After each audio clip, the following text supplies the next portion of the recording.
Worm Interlude 18, Echidna, Part 1. Scout it, Noel gave the order. Recuperate while we wait. Marissa sent a hawk flying through the dense foliage.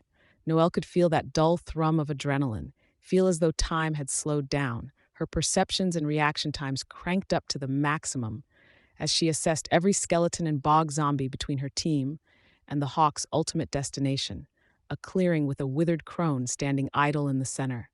Everything was a clue. The placement the enemy had chosen for each unit crucial, because it would force them to maneuver one way or another. Was that treasure chest placed at the back of the swamp dungeon because the enemy overlord had wanted to put it as far out of reach as possible? Or was it because he wanted to bait them into a trap on that side of the room?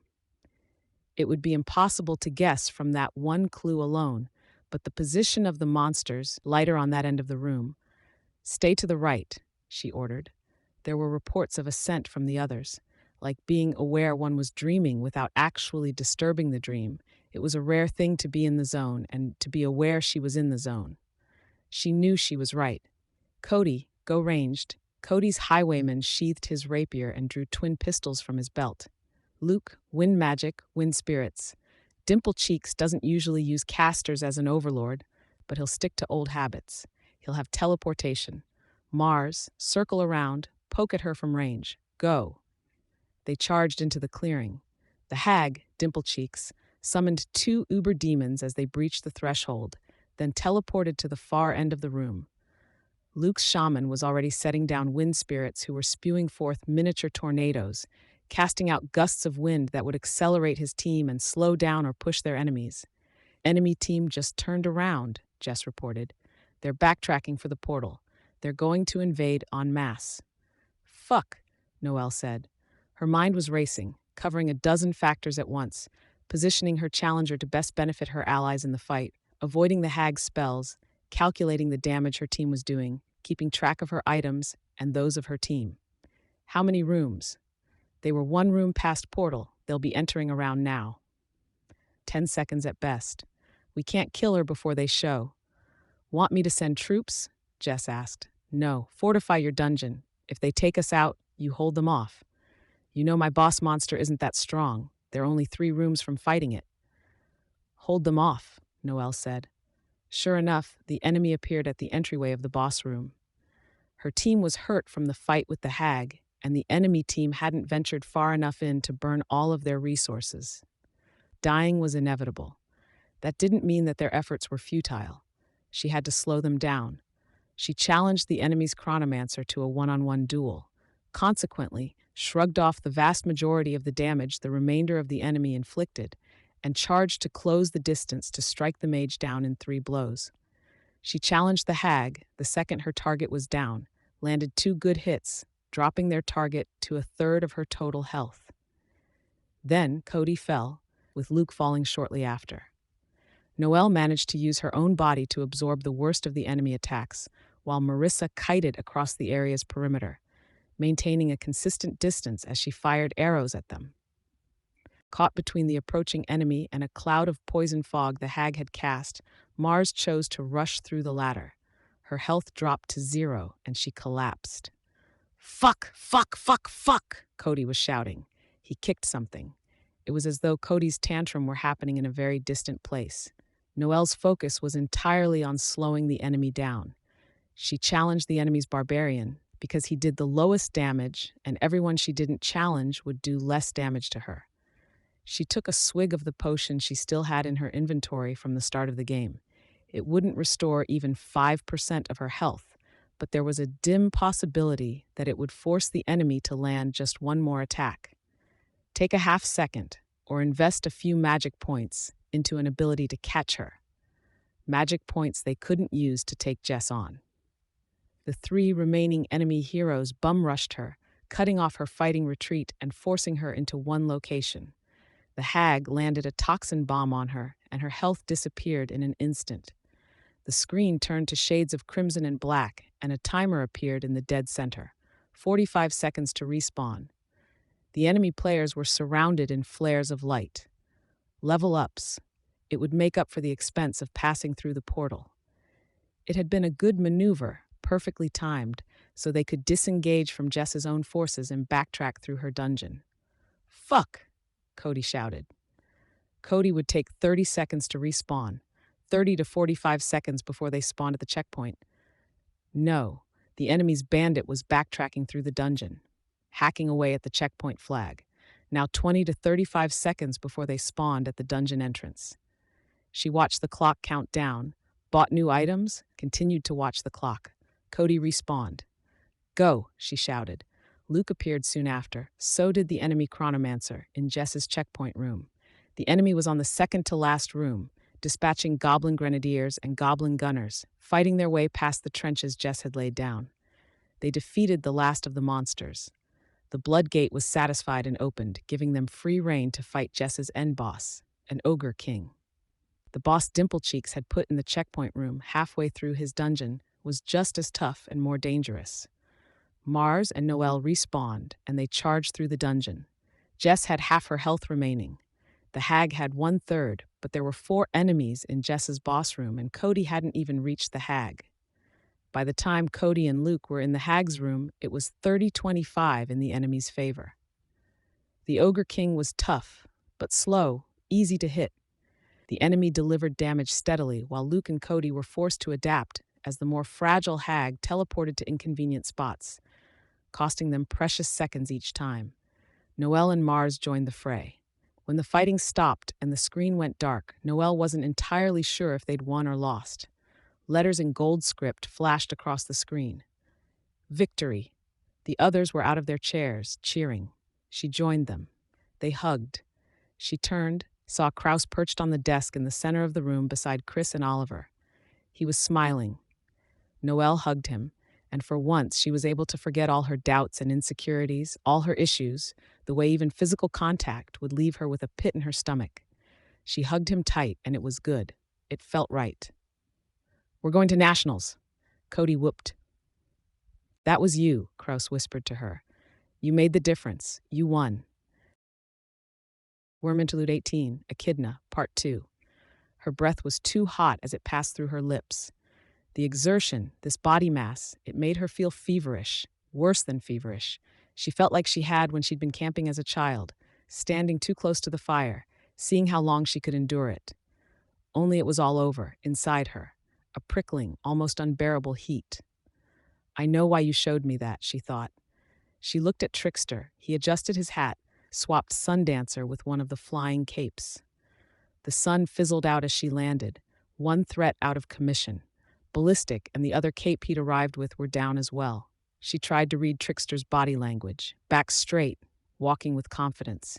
He'd hesitated when she'd asked for his help. Now there wasn't a trace of doubt. She'd admired that about him, had been jealous of it.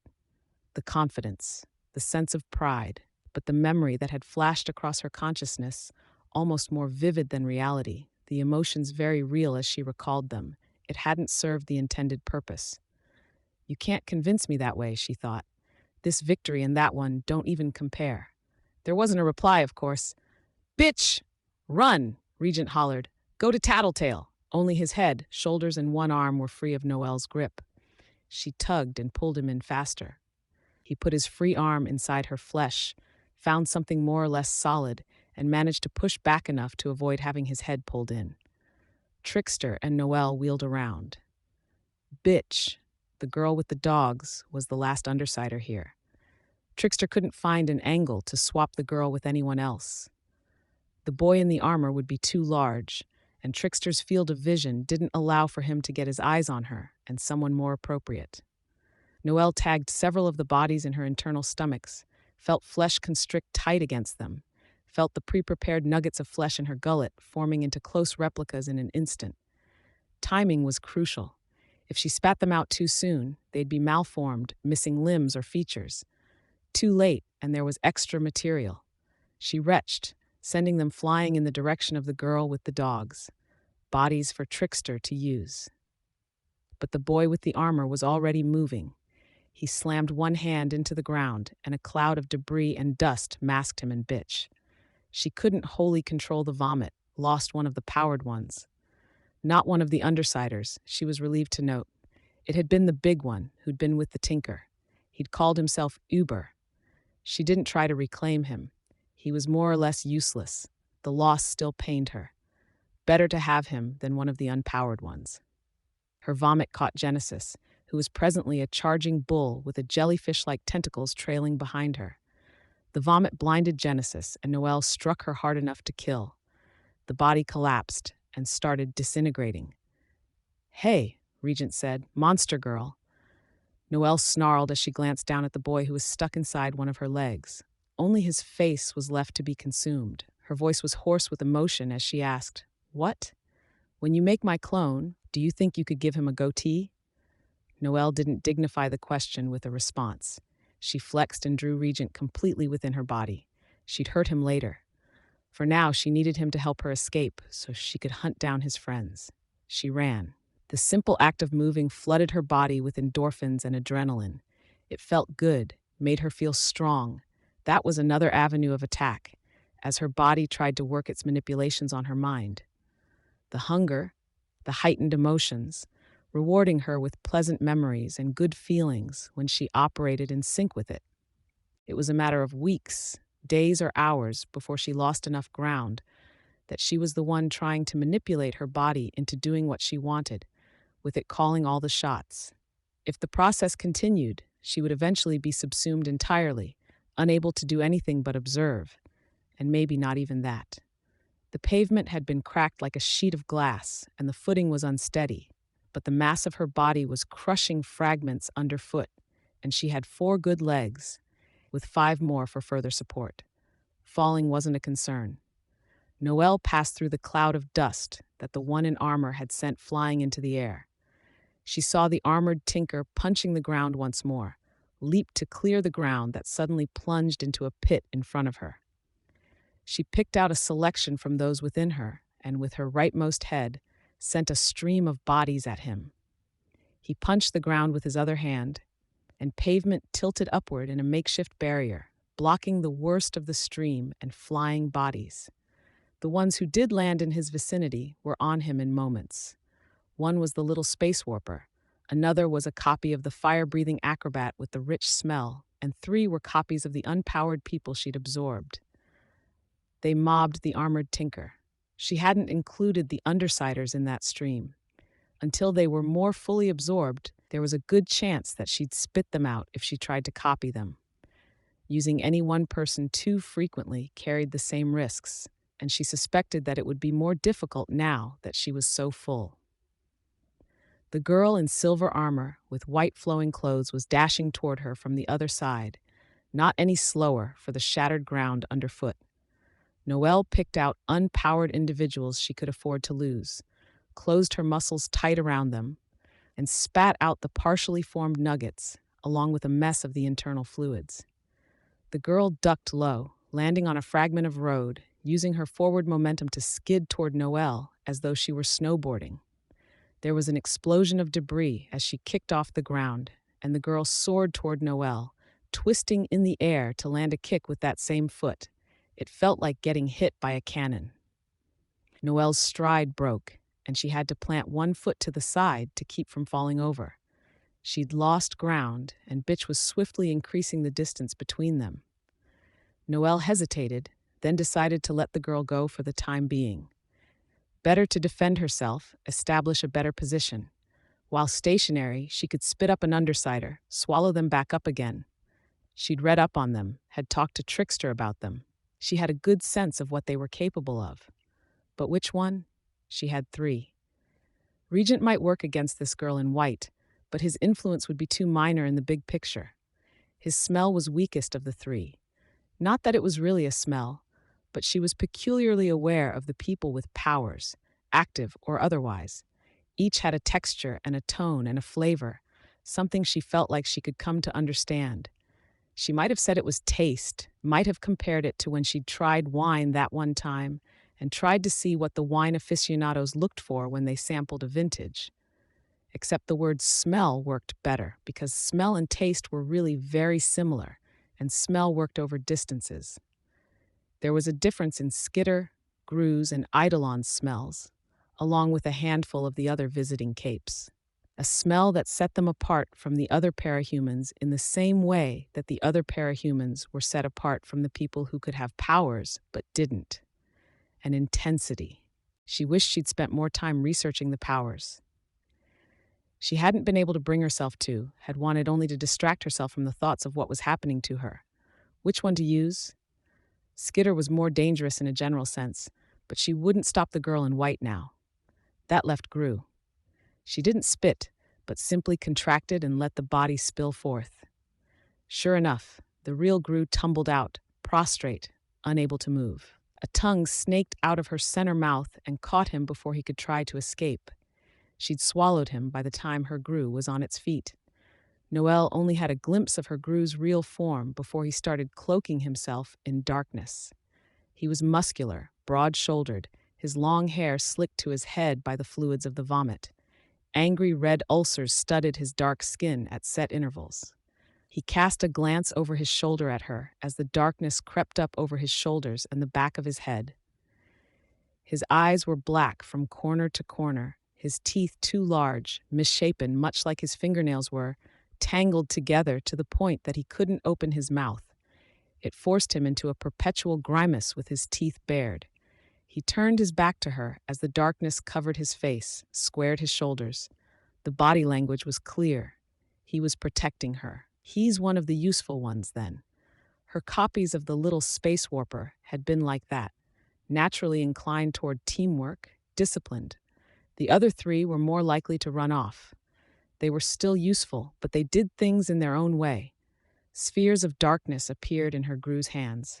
One after the other, he hurled them at the girl in white. The first missed, and the second seemed like it might do the same, until it arced in the air to strike her from the side. The darkness was more like gum than smoke, and she struggled. Noel's Gru closed the distance, moving over the surface of the road, much as the girl in white had. Then Noel saw why and how. A thread of darkness, barely thicker than a finger, extended from the sticky darkness to her Gru. That would be how he'd move the projectile in the air, and how he was absorbing her power. The boy in armor created a fissure that spat debris into the air as it parted, aiming to separate the Gru and the girl in white. By intent or accident, he cut the thread of darkness in the process. Noel's Gru stopped, turned to face the Tinker, and created more spheres in his hands. Those two were occupied. Noel turned to see Trickster dealing with the flying heroes. Two were on the ground, prone. That would be the result of Trickster baiting them into shooting one another. The remaining hero had a weapon in hand but wasn't shooting.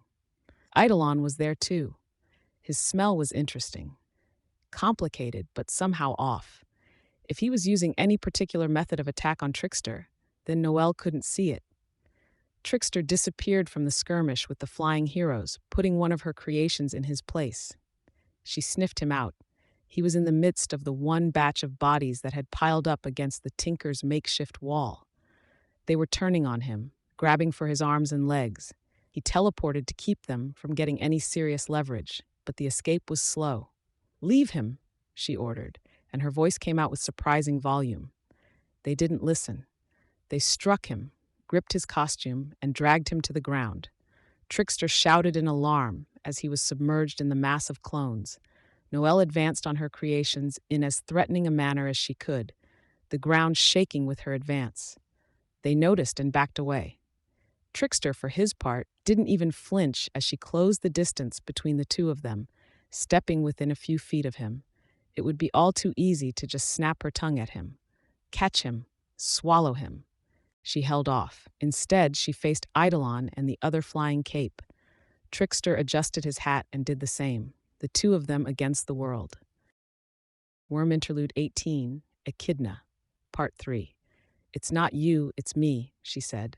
Kraus folded his arms. "You can't blame me at least a little?" "No," Noel said, shaking her head. "If I could only explain, I would—" She could feel her throat seize up. Worrying that her voice might crack if she spoke at the normal volume, she lowered her voice to a hush as she said, "You've been great." He spread his arms. "I don't get it. I thought we were doing fine." Doing fine? How many hours had she spent lying awake in bed, agonizing over this relationship? Hating herself? She'd relapsed because of it, and recovering was proving to be a long, hard road. "We aren't." Noelle said, it's not working. I'm okay with it. I enjoy spending time with you, and I didn't get any impression you were having that bad of a time either. But we aren't. She stared down at her feet. We're stalled. It isn't fair to you. That's what you're worried about. Only part of it. Don't dismiss my concerns, she said, and the anger in her own words surprised her. No, it's fine. It's cool. I get that there's stuff you've got going on that you don't want to tell me about, Croce said. Her breath caught in her throat at that. Had Marissa told him? Or had he figured it out? It wasn't like she hadn't left signs. He continued without a pause. I can be a bit of a jerk sometimes, but I'm not an idiot. And I'm not going to twist your arm to get you to share either. That's your stuff, and I figure you'll tell me in time. Or you won't. It's not fair to you. Noelle knew she was repeating herself, but it was the only argument she could make. All of the others would involve discussing other topics, her issues, and she couldn't bring herself to do that. Marissa knew, would keep quiet because she got it. Marissa knew, wouldn't bring it up, would back her up when needed. Noelle loved Kraus, but she knew he wasn't so graceful. It would become something jarring, intruding on their everyday interactions. I'm not saying things have to be equitable or balanced or fair or any of that. So who cares if things aren't fair? Kraus asked. Don't do that. She could see his expression change to bewilderment at her reaction. He spread his arms as if he were asking a question without opening his mouth. I'm being irrational, but that's the disease at work. It took her a long time to find the words. Someone said, a little while ago, Noelle spoke without looking at Kraus, that I can't really forge a good relationship with others until I have a good relationship with myself. You don't? He asked. I think you're fantastic, if that counts for anything. The words stung, nettled her, as if they personified his lack of understanding. She said as much, You don't know me. I've been getting to know you some, and I have yet to see anything that's going to scare me away. She couldn't keep going down this road, couldn't have an argument, or she'd let something slip. She stared at her feet. I don't think we should date. Okay, if you think that's for the best, but I just need you to do one thing. Look me in the eye as you tell me that. Noelle glanced up at him, then looked back down. She tried to find the words, but both brain and mouth failed her.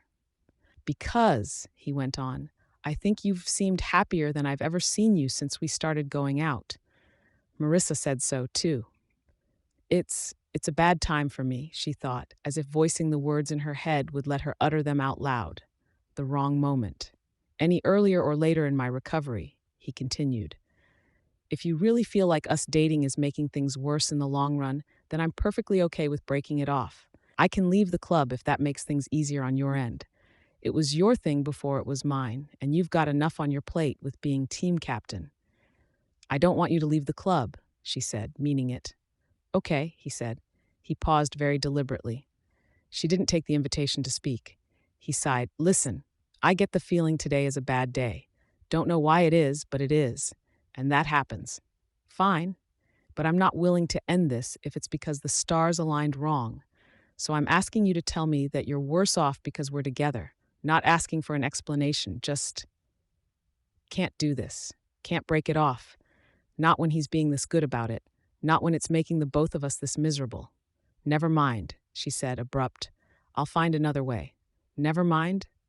I'm just never mind. Can we forget this conversation happened? Sure, he said. Her feelings were a chaotic storm. Relief, quiet joy, fear, misery, self-loathing, panic. I'm not well, she thought. Want me to walk you home? His voice was gentle. She nodded mutely, unable to find the words to speak. A simple 5-word confession would simultaneously explain everything and spoil the tone of their relationship. She knew it, knew she was being irrational, that her recent relapse was making her that way, was making her nasty and emotional and unpredictable. How could he not notice? The way she picked at her food, the way Marissa got on her case about eating, the countless other clues. Yes, she'd been in recovery for much of the time they'd known each other, but hadn't he been paying attention? She simultaneously loved and hated him in that moment. He was the best thing in the world for her and the worst thing in the world for her, both at the same time. And it wasn't fair to him putting that on his shoulders. Worm Interlude 18, Echidna, Part 4. She was fighting with Eidolon. The realization startled her. She'd been adrift in vivid memories, and she'd lost time. She sniffed, for lack of a better word, and found Skitter prone on the ground. Her tongue snatched the girl up, and she swallowed the girl anew. The taste and smell were right, good. That spooked her. Her body wasn't making good decisions when it was on autopilot. Or at least, it wasn't making decisions she'd accept. Almost losing an undersider? No, she double-checked. Skitter, Gru, Regent, and the little space warper were safely ensconced inside her, each tucked away in neat little wombs, unconscious and helpless and safe from the ongoing fighting. Why did you show me that? Why was that so important? There was no reply. Never a reply. Eidolon reached out with one hand, and she instinctively rushed out of the way. The gravity effect hit her, and she could feel her flesh tearing, feel the extremities ripping. Her ears, nose, lips, and all the little pieces of her monstrous lower half. At her shoulders, the top of her head, the flesh above her spine on her lower half, the flesh was pulled down and away until it started to rip. Eidolon fell out of the air, hitting the ground hard. Noelle turned her head, saw Regent. Her Regent. He was only half-formed, one arm missing, the features of his face more like a fetus than a teenage boy. She smiled. Maybe her other half had made some good decisions. Her flesh was already knitting back together, everything shuffling into their proper places or shifting around to fill in gaps. The fluid that welled from a bottomless source in her monstrous lower half bubbled up and coursed through her veins to supply the needed materials. The girl in white hit her again, striking the joint of one outstretched limb. Noelle swiped at the girl in midair with her other forelimb. Matt came within inches of making contact. The ground underfoot shattered. Noelle leaped before the tinker could repeat the effect and sink her into another sand trap. There was another explosion from beneath her. She leaped to avoid the worst of that one. She vomited in the direction of the tinker, but he was anticipating the attack. He provoked an eruption of rock shards and dust midway between them. The bulk of the flying bodies and fluids were knocked off course by the plume of debris. With a third strike, he raised a barrier around himself. Two of the three bodies that hadn't been stopped by the debris were caught on the shards of pavement. One suffered a broken back. The other hit the edge of a fragment with enough force that his stomach was ripped open. The third flew over the barrier. The tinker caught it with a punch, and the pile driver in his gauntlet extended twice in an instant, punching two neat holes through the upper body. He didn't even wait for the body to hit the ground before striking and creating another fissure that extended beneath the barrier and beneath her. She leaped out of the way before it opened wide enough to catch her or one of her feet. It was bad timing. She had been distracted by the recent vision. Eidolon hit her square on with another gravity attack. Her flesh was savaged and split. She was almost immobilized under the force of it. If the tinker used his power now, Trickster broke Eidolon's contact with the gravity field by teleporting him. The hero reacted in an instant, releasing a half-dozen blue sparks from each hand. They grew until they were each 3 feet across, crackling with electricity, moving at a walking pace as they slowly homed in on Trickster. He had to teleport to avoid the closest one. Only some of the orbs followed him to his new destination, the others remaining where they were. Noelle opened fire on the tinker, 2 streams of vomit, each directed to one side of him. She considered vomiting on the electric orbs, then thought twice about it. Trickster teleported again, trying to maintain distance, but Eidolon had created more of the sparks, and the things were spreading out evenly across the battlefield, moving closer to Trickster if he got within 10 paces of them. It threatened to hamper her own movements too, Noelle noted. Eidolon raised a hand in Trickster's direction, and Trickster was quick to teleport away. The gravity slam hit one of Noelle's creations instead. Trickster wound up within 2 paces of one orb and had to scramble back before it touched him. Noelle looked at him, remembered the scene from the most recent memory. In this moment, with so many other people to be angry at, so many others to hate, she didn't feel that bottomless resentment for Trickster that she'd experienced ever since the transformation started. It wasn't you, she thought. I keep saying it was your fault. It wasn't.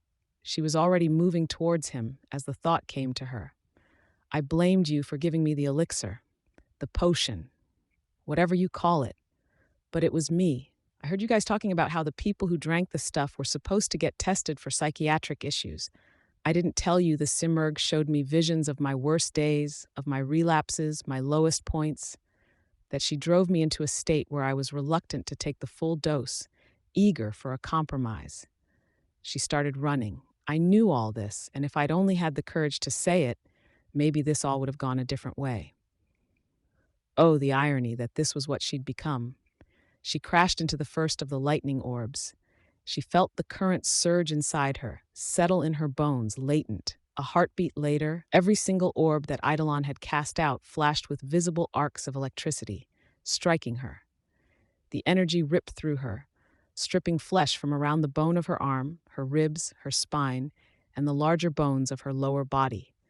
The electricity surged to the ground and out the top of her head, stabbing toward the sky in a visible lightning strike. Noelle staggered, touched one hand to her face, where her flesh had been distorted by the strike, separated from bone so it hung down. Large patches of hair at the crown of her head burned away. The ends of her fingers where she'd touched the orb were blasted away, revealing bone. She could feel it growing back, flesh knitting together. Even this wasn't enough to kill her.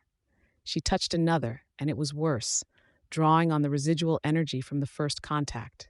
The third was worse still. She'd complained of the sheer heat of this body before, but this, it was heat and pain on an inhuman level, transcendent. Were she regular Noelle, Noelle without the powers, without the monstrous lower half and warped brain? Even a tenth of this would knock her out, stop her heart from the sheer intensity of it. On contact with the fourth orb, her frontmost legs collapsed under her, with everything within a half-foot of the major bones being rendered to little more than ash. There was nothing to connect flesh to bone, and she toppled. She roared, and for perhaps the second time in the past hour, both she and her monstrous half were in agreement. With her other legs, she pushed herself forward and extended one of her long tongues for the orb closest to Trickster. To Kraus, she screamed in pain and fury as it ripped through her, and another bolt stabbed toward the sky. Too much damage, too fast. She wasn't healing fast enough. A series of lightning strikes nearby marked the deaths of some of her clones. Eidolon was there, too, at the end of the street. The glow beneath his hood and sleeves was almost blue in the reflected luminescence of the 20 or 30 orbs that hovered around him. A further 20 or 30 orbs were spread out over their immediate surroundings. The others, the Tinker had created short walls of stone to shield himself and the girl in white. The rest of the battlefield consisted of bodies and other fallen. Eidolon spoke into his wrist. Noelle realized that there were other capes nearby when they each came to a stop, resting on rooftops and behind cover a few blocks away. Short of Eidolon, there was nobody for Trickster to swap himself with. And given that Eidolon had so many orbs in his immediate vicinity, no, Trickster swapping himself for Eidolon wasn't an option. Her other half hated him, and she was realizing just how much her monstrous body had been influencing her without her knowledge. Now that her emotions were all pointed at this one individual, this one target, it left her feelings towards everyone else at an almost normal level. Her feelings for Kraus, her hatred of the Undersiders, her anger at Coil, each had been twisted, magnified, warped. If he does another gravity attack, I'm kind of dead, Trickster said. He won't, Noelle rasped. He'd knock those orbs out of the air, and he's counting on them to destroy me. They probably will. As some of her tendons and ligaments knit together, she got 2 legs under her and positioned herself as close to Trickster as she could without touching him, shielding him from the orbs that were approaching at a crawling pace. I'm sorry, Trickster said. Noelle couldn't bring herself to reply. She wanted to say she was sorry too, that his apology was unnecessary, but a kind of indignant rage was rising deep within her, threatening to overwhelm her. All of it was directed at Eidolon, and in the midst of that rage, she felt a killing instinct she hadn't experienced before. Even coming this far, she'd never wanted to kill. She'd wanted the Undersiders dead. Yes, she'd tried to kill people, but a part of her had always held back from wanting to kill, from wishing to carry out the act of murder herself, to execute this man who sought to end her existence. It wasn't her desire, not really. It was her body's. "You want to kill?" she asked. "You really think you can fight your way through this?" "What?" Trickster asked. "What are you talking about?" "Not talking to you," she thought. "I have two conditions. Don't harm Trickster, and make it a nice memory this time." Then she let her defenses down. Her other self took over, and it wasn't her memory that she experienced. Worm Interlude 18 Echidna, Part 5. Some of the others departed early. Others were ready to depart soon after arrival. Still others, this one included, were to wait. They were one, they were all. A collective, a single entity, a trillion times a trillion entities.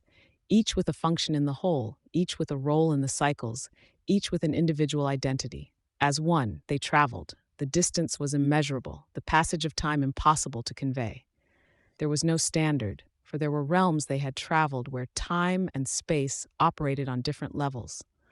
For all, their own kind was the only standard, the only thing that remained relatively static through the cycles. When they met their own kind, they shared with each other.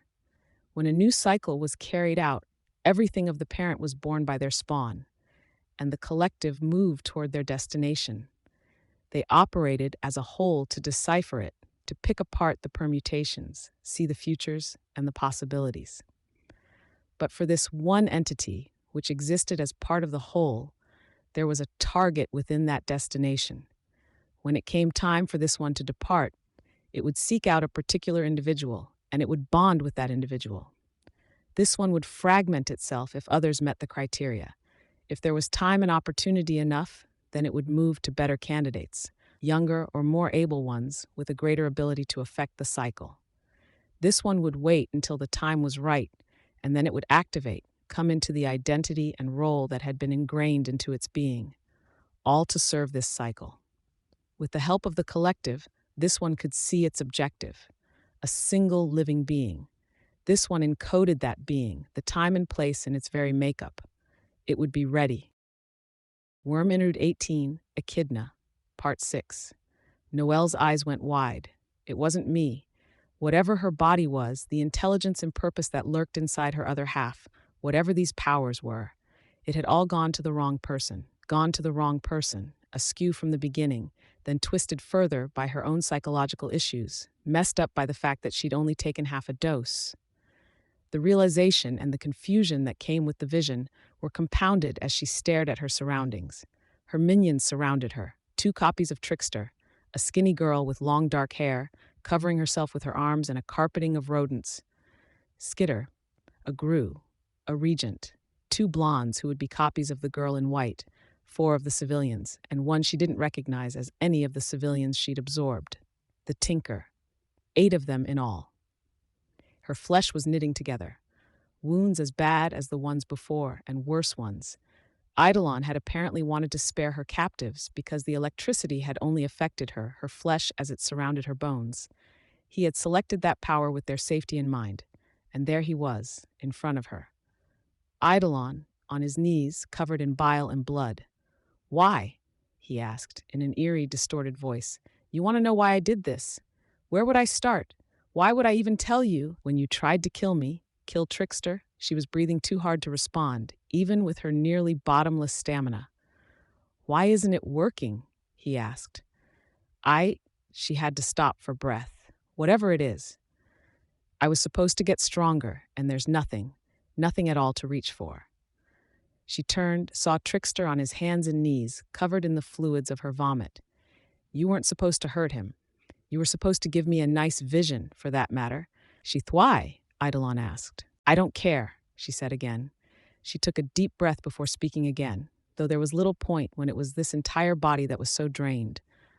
It's your choice. We continue this fight, and my creatures run. They do whatever damage they can, and it's weeks before you find every last one. Or you let me go." Eidolon struggled to his feet. "Let you go?" 3 Undersiders down. 3 to go. Then I give myself up. Deal stands. "What's to say you keep that promise?" "Nothing. But you don't have another choice, do you?" Eidolon didn't respond. "I'll even let you call in reinforcements," she offered. "Your knight in shining armor took it," Eidolon spoke. "The wristband I use for communications." Noel turned to Trickster, and he extended one hand, holding out one of the wristband displays. Noel took it. Her skitter was watching, looking concerned. "Don't fucking look at me." Noel spat the words at her minion. Her skitter turned her eyes to the ground. "Trickster said you thrived on this kind of impossible fight. Prove it, or die horribly. I don't care." Her skitter looked up and smiled, lopsided. Half the girl's face was paralyzed, Noelle realized. She wondered if the real skitter had spaces between each of her teeth like that, or the gnarled twist of a nose. Noelle turned back to Eidolon, waited for his decision. "Okay," he intoned. She gave him a curt nod. Tentatively, Eidolon slid the armband into place and pressed a button. "Requesting reinforcements to my location. In bad shape, need to mop up some clones." Her regent said something she couldn't make out. He talked as though his tongue was too large for his mouth. He had more muscle than fit on his frame, stretching his skin almost comically tight. It was easy to believe the problem extended to the inside of his mouth. "And they let me pass uncontested," she said. He spoke into the armband again. "Do not engage target Echidna." "Understood," a woman's voice came from the armband. "Echidna?" Noelle asked. "One of the PRT members coined it," Eidolon said. He was eyeing her minions warily. "Said he had a 3-year-old girl called Noelle, didn't want to associate her with something like you." "What was his last name?" Eidolon gave her a wary look. "Meinhardt." "Okay," Noelle said. Then she turned to run, leaving Trickster behind. Worm Interlude 18, Echidna, Part 7. Her nose led her to the remaining Undersiders. Back home, insofar as she had one.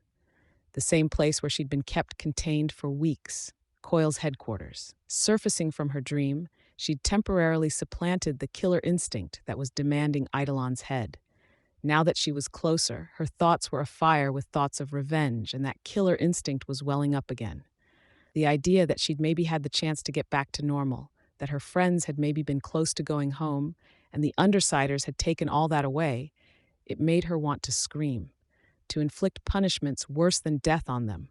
Her vision from before lingered. The entity, the thing that was taking her over, that had made her a monster, it had an identity, now. She wouldn't say it had a face, but it was no longer a vague, malevolent force, now. Part of her felt sympathetic for it, because this thing that shared her body had been wronged by some nebulous circumstance. In that, at least, they were kindred. Another part of her was just bewildered. The memory it had shared with her was so vast it changed everything, had left her feeling like her problems here were so small, so minuscule. Even this fight, her revenge, in a way it felt artificial, false. "It's not my world," she thought. "It's almost like a game, killing characters in some false, barbaric setting." If she felt like she was more in sync with it, now, did that mean she'd lost ground in her perpetual war with the entity, her other half? So much ground lost, so fast, in the heat of this battle? She shook her head. Focus. The tunnels that Coil had used to move his trucks in and out of the base had been collapsed, and it had been recent. She could smell the smoke from the explosives. She spat out a vista, then another, and another, until she had one that could give her a way in, shrinking the rubble and expanding the corridor. In her restlessness, unable to shake the idea that her sanity was slipping away moment by moment, she pushed her way through the last length of the rubble, absorbing it into herself and spitting it out behind her, moving through it as though she were a thick fluid. Even her bones dissolved when needed. The only thing that slowed her down were the capes she'd stored within herself. Each of the 3 Undersiders, the Tinker, and the girl in white. She used her strength to wedge gaps sufficient to squeeze the individual organs through.